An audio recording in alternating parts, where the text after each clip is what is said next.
أعوذ بالله من الشيطان الرجيم.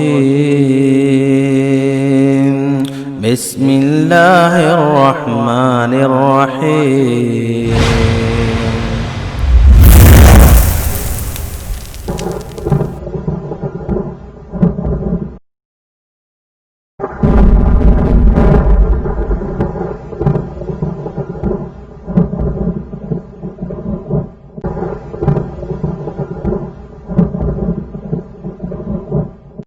وسیلہ ایک قسم کی دعا ہے اور دعا عبادت ہے، اور عبادت کے لیے ضروری یہ ہے کہ وہ عبادت اللہ کے رسول صلی اللہ علیہ وسلم سے ثابت ہو کہ اپنی حاجت براری اور ضرورت کو پورا کرنے کے لیے وسیلہ لینا۔ مثال کے طور پر کوئی شخص بھوک مٹانے کے لیے کھانا کھانے کا وسیلہ لے لے، کسی شخص کی نظر کمزور ہے تو اپنے دور دیکھنے کے لیے یا پڑھنے کے لیے چشمہ کا وسیلہ لے، کوئی شخص اگر بیمار ہو گیا ہے تو اپنی شفا یابی کے لیے انسان دوا کا وسیلہ لے، کسی دشمن سے بچنے کے لیے اگر کسی کی مدد طلب مانگی جا رہی ہے، اس کی پناہ میں آیا جا رہا ہے، تو شرط یہ ہے کہ وہ شخص موجود ہو، قادر ہو اور زندہ ہو، یہ تینوں چیز ہونی چاہیے۔ اگر موجود نہیں ہے تو اس سے مدد نہیں مانگی جائے گی، اگر وہ قادر نہیں ہے تو اس سے مدد نہیں مانگی جائے گی، اگر زندہ نہیں ہے تو اس سے بھی وسیلہ نہیں طلب کیا جائے گا۔ یہ دنیاوی امور سے متعلق ہے۔ ومن يرتد منكم عن دينه فيمت وهو كافر فأولئك حبطت أعمالهم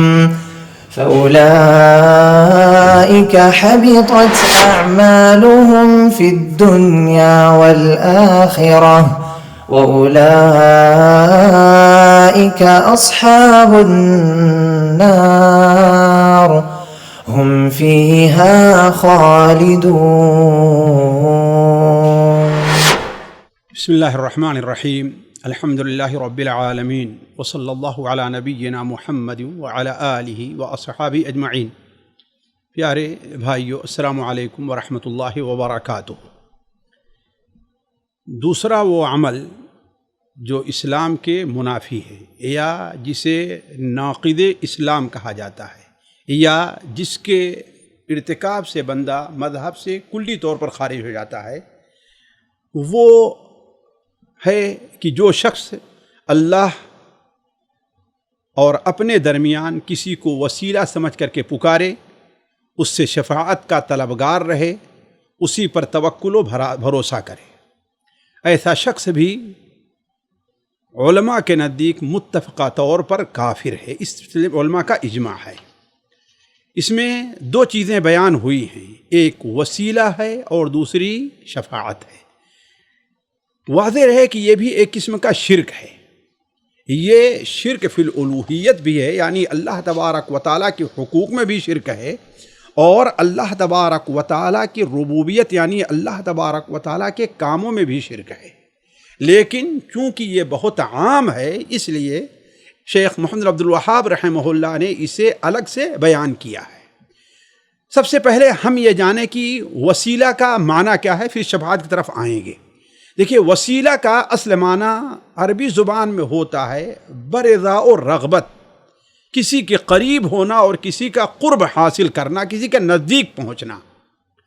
شرعی طور پر جس کا ذکر قرآن اور حدیث میں وارد ہے، وسیلہ وہ نیک اعمال ہیں جن کے ذریعے بندہ اللہ تبارک و تعالیٰ کا تقرب حاصل کرتا ہے، جیسا کہ اللہ تعالیٰ فرماتا ہے یا ایھا الذین آمنوا اتقوا اللہ وابتغوا الیہ الوسیلہ، اے ایمان والو اللہ تبارک و تعالیٰ سے ڈرو، وابتغوا الیہ الوسیلہ، اور اس تک پہنچنے کا وسیلہ اختیار کرو۔ اور اس کی مثال کیا دی؟ وجاہدوا فی سبیلہ، اور اس کے اللہ کے راستے میں جہاد کرو۔ اس حدیث کی تفسیر مفسرین کہتے ہیں کہ اے تقربوا الیہ بطاعتہ والعمل بما یرضی، یعنی اللہ تبارک و تعالیٰ کی اطاعت کر کے اور ہر وہ عمل جو اللہ تعالیٰ کو پسند ہے وہ کر کے اللہ تعالیٰ کا قرب حاصل کرنا۔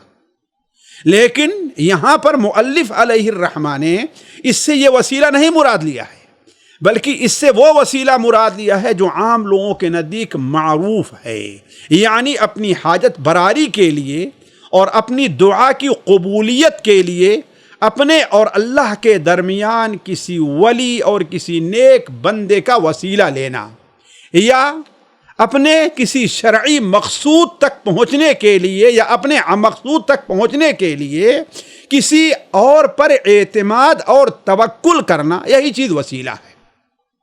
دیکھیے، اس چیز کو سمجھنے کے لیے آپ کو یہ سمجھنا ہوگا کہ علماء کہتے ہیں کہ اولاً تو وسیلہ کی دو قسمیں ہیں، ایک وسیلہ مشروع ہے اور ایک وسیلہ ممنوع ہے۔ اس لیے کہ ہمیں کہا جاتا ہے کہ ہم وسیلہ کو نہیں مانتے، نہیں، وسیلہ دو قسم کا ہے، وہ وسیلہ جو شرعی طور پر ثابت ہو اور وہ وسیلہ جو شرعی طور پر ثابت نہیں ہے۔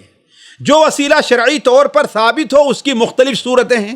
مثال کے طور پر اللہ تبارک و تعالی کی معرفت حاصل کرنے کے لیے، ان اعمال کو، ان عبادت کی معرفت حاصل کرنے کے لیے جن کے ذریعے ہم اللہ کی رضا حاصل کر سکتے ہیں، اللہ تک پہنچ سکتے ہیں، اللہ کی جنت کے حقدار ہو سکتے ہیں، ان اعمال کی معرفت کے لیے نبیوں کا وسیلہ لینا، علماء کا وسیلہ لینا، علماء کی کتابوں کا وسیلہ لینا۔ جیسا کہ اللہ تعالیٰ فرماتا ہے اللہ یصطفی من الملائکۃ رسلا ومن الناس، اللہ تبارک و تعالیٰ فرشتوں میں سے جس کو چاہتا ہے اپنا پیغام پہنچانے کے لیے اس کا انتخاب کر لیتا ہے، اور لوگوں میں سے جسے چاہتا ہے اپنا پیغام پہنچانے کے لیے چن لیتا ہے۔ تو گویا اللہ کے رسول جو ہیں وہ بندوں اور اللہ کے درمیان وسیلہ ہیں ان اعمال کے جاننے کے لیے جن اعمال کو ادا کر کے بندہ اللہ تعالیٰ کو راضی کر سکتا ہے۔ علماء اور یہ کتابیں ہمارے پاس جو موجود ہیں، یہ کتابیں وسیلہ ہیں اللہ تبارک و تعالی کی رضا اور اس کا قرب حاصل کرنے کے لیے۔ یہ ایک معنی ہے وسیلہ کا۔ دوسرا معنی وسیلہ جو شرعی طور پر ثابت ہے وہ یہ ہے کہ اپنی حاجت براری اور ضرورت کو پورا کرنے کے لیے وسیلہ لینا۔ مثال کے طور پر کوئی شخص بھوک مٹانے کے لیے کھانا کھانے کا وسیلہ لے لے، کسی شخص کی نظر کمزور ہے تو اپنے دور دیکھنے کے لیے یا پڑھنے کے لیے چشمہ کا وسیلہ لے، کوئی شخص اگر بیمار ہو گیا ہے تو اپنی شفا یابی کے لیے انسان دوا کا وسیلہ لے۔ یہ چیز جائز ہے، لیکن شرط یہ ہے کہ ایسی چیزوں کا استعمال اللہ تبارک و تعالیٰ نے جائز قرار دیا ہو۔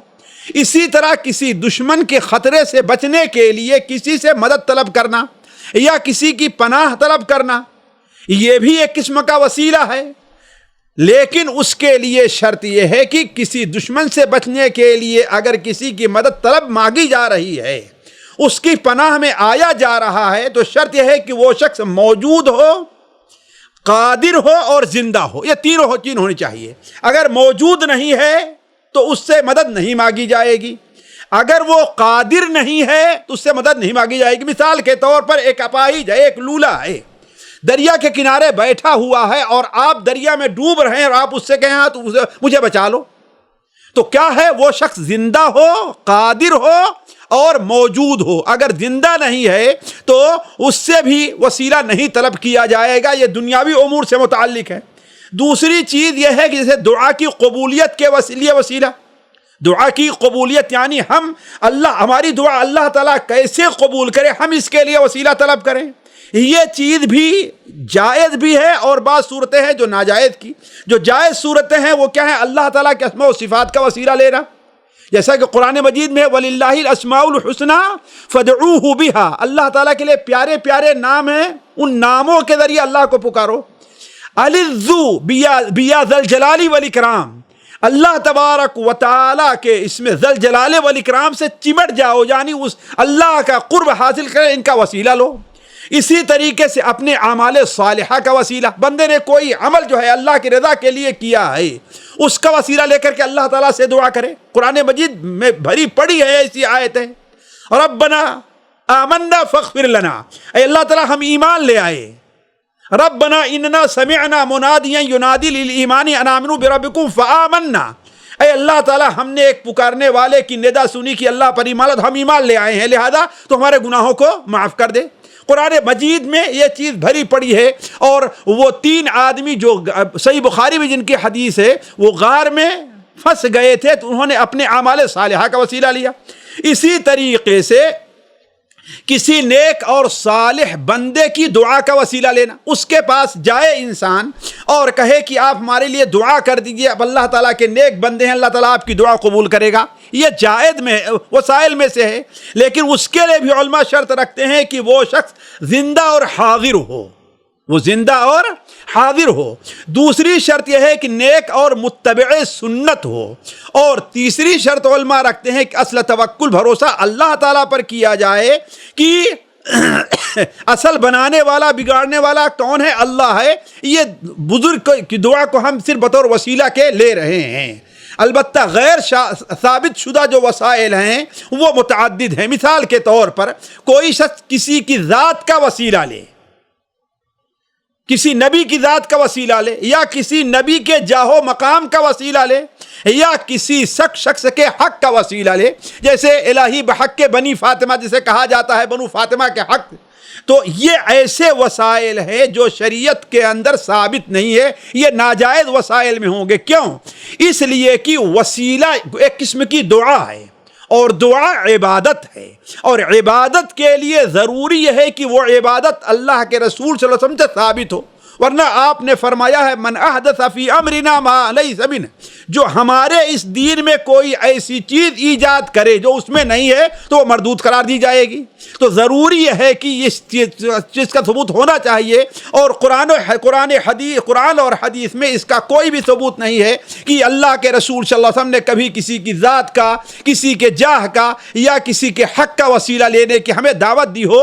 اسی لیے آپ دیکھیں تو فقہ حنفی کی جو مشہور اور معتبر کتابیں ہیں اس میں بھی، جیسے بحر الرائق وغیرہ میں ہے، اس میں بھی اس چیز کو ناجائز قرار دیا گیا ہے۔ اسی طریقے سے کسی غیر موجود یا مردہ شخص کی دعا کا وسیلہ لینا، جو وسیلہ آج بہت عام ہے اس معنی میں کہ اس سے دعا طلب کرے، یا وسیلہ اور شفاعت کرنے والا سمجھ کر خود اسی کو پکارے، جیسا کہ آج یہ صورت بہت عام ہے، اور یہ شرک اکبر میں داخل ہے۔ اللہ تعالیٰ فرماتا ہے وَمَنْ أَضَلُّ مِمَّنْ يَدْعُو مِن دُونِ اللَّهِ مَنْ لَا يَسْتَجِيبُ لَهُ إِلَى يَوْمِ الْقِيَامَةِ وَهُمْ عَنْ دُعَائِهِمْ غَافِلُونَ وَإِذَا حُشِرَ النَّاسُ كَانُوا لَهُمْ أَعْدَاءً وَكَانُوا بِعِبَادَتِهِمْ كَافِرِينَ۔ یہ سورہ احقاف کی دو آیتیں بالکل شروع کی ہیں۔ اللہ تعالیٰ فرماتا ہے وَمَنْ أَضَلُّ مِمَّنْ يَدْعُو مِن دُونِ اللَّهِ، اس سے بڑا گمراہ اور کون ہوگا جو اللہ کو چھوڑ کر کے کسی اور سے دعا مانگتا ہے، کسی اور کو پکارتا ہے، جو غیر قیامت تک اس کی باتوں کا جواب نہیں دے سکتا، بلکہ حقیقت تو یہ ہے کہ وہ ان کی دعاؤں سے غافل ہیں، وہ جانتے بھی نہیں کہ مجھے کون پکار رہا ہے۔ وَإِذَا حُشِرَ النَّاسُ، اور جب قیامت کے دن سارے لوگ اٹھائے جائیں گے تو كَانُوا لَهُمْ أَعْدَاءً، یہ سارے کے سارے ان کے دشمن بن جائیں گے، اور ان کی اس عبادت کا، اس دعا کا وہ انکار کریں گے۔ اللہ تعالیٰ فرماتا ہے سورہ یونس میں وَيَعْبُدُونَ مِن دُونِ اللَّهِ مَا لَا يَضُرُّهُمْ وَلَا يَنفَعُهُمْ، اللہ کو چھوڑ کر کے ان لوگوں کو یہ پکارتے ہیں اپنی مقصد براری کے لیے جو نہ ان کو نقصان پہنچا سکتے ہیں اور نہ فائدہ دے سکتے ہیں۔ واضح رہے کہ یہی وہ وسیلہ ہے، یہی وہ شرک ہے جو نبی کریم صلی اللہ علیہ وسلم اور مکہ کے مشرکین کے درمیان محل خلاف رہا ہے۔ اسی کی بنیاد پر اللہ تعالیٰ کے رسول صلی اللہ علیہ وسلم نے اور اللہ تعالیٰ نے انہیں کافر اور مشرک قرار دیا ہے۔ اسی کی بنیاد پر اللہ کے رسول نے ان سے قتل و قتال کیا ہے۔ اسی کی بنیاد پر اللہ کے رسول نے انہیں گمراہ قرار دیا، جیسے کہ قرآن مجید بیان فرماتا ہے کہ ما نعبدهم الا ليقربونا الى الله زلفى، ہم تو ان کی عبادت اس لیے کرتے ہیں کہ یہ ہمیں اللہ تعالیٰ کے قریب کر دیں گے۔ وہی آیت سورہ یونس کی جو 18 نمبر آیت ہے جو ہم نے ابھی آپ کے سامنے شروع میں رکھی، اس میں اللہ تعالیٰ فرماتا ہے وَيَعْبُدُونَ مِن دُونِ اللَّهِ مَا لَا يَضُرُّهُمْ وَلَا يَنفَعُهُمْ، وہ اللہ کو چھوڑ کر کے ایسی ذاتوں کو پکارتے ہیں جو نہ انہیں نقصان پہنچا سکتے ہیں نہ فائدہ دے سکتے ہیں۔ وَيَقُولُونَ هَؤُلَاءِ شُفَعَاؤُنَا عِندَ اللَّهِ، اور وہ کہتے ہیں کہ یہ اللہ کے نزدیک ہمارے لیے سفارش کریں گے۔ اللہ تعالیٰ فرماتا ہے قُلْ أَتُنَبِّئُونَ اللَّهَ مَا لَا يَعْلَمُ فِي السَّمَاوَاتِ وَلَا فِي الْأَرْضِ، کیا تم اللہ تعالیٰ کو وہ باتیں بیان کر رہے ہو جن باتوں کو اللہ تعالیٰ آسمان و زمین کی نہیں جانتا؟ اللہ نے تم جانتے ہو؟ سبحانہ و تعالی عما یشرکون، اللہ تعالیٰ پاک ہے اور بلند ہے ان کے اس شرک سے۔ کس شرک سے؟ اس لیے نہیں کہ ان کی عبادت کر رہے ہیں، بلکہ اللہ تبارک و تعالیٰ کے نزدیک سفارشی اور اللہ کے لیے وسیلہ کے طور پر وہ انہیں پکار رہے ہیں، تو یہ وسیلہ کلی طور پر اسلام کے منافی ہے۔ دوسری بات جو اس میں کہی گئی ہے اس ناقد میں وہ شفاعت ہے۔ دیکھیے وسیلے کا تعلق عموماً دنیا سے ہے اور شفاعت کا تعلق عموماً کیا ہے؟ آخرت سے ہے۔ یعنی وسیلہ دنیا میں طلب کیا جاتا ہے اور شفاعت کہاں طلب کی جائے گی؟ آخرت میں طلب کی جائے گی۔ شفاعت یہ اللہ تبارک و تعالیٰ کے نزدیک جو ہے ہمیں سب سے پہلے واضح کر دینی چاہیے کہ شفاعت صرف اللہ تبارک و تعالیٰ کا حق ہے۔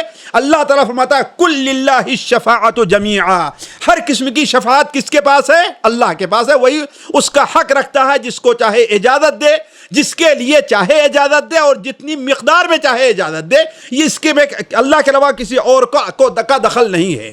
اس سلسلے میں واضح ہونا چاہیے قرآن مجید میں دو قسم کی شفاعت کا ذکر ہے۔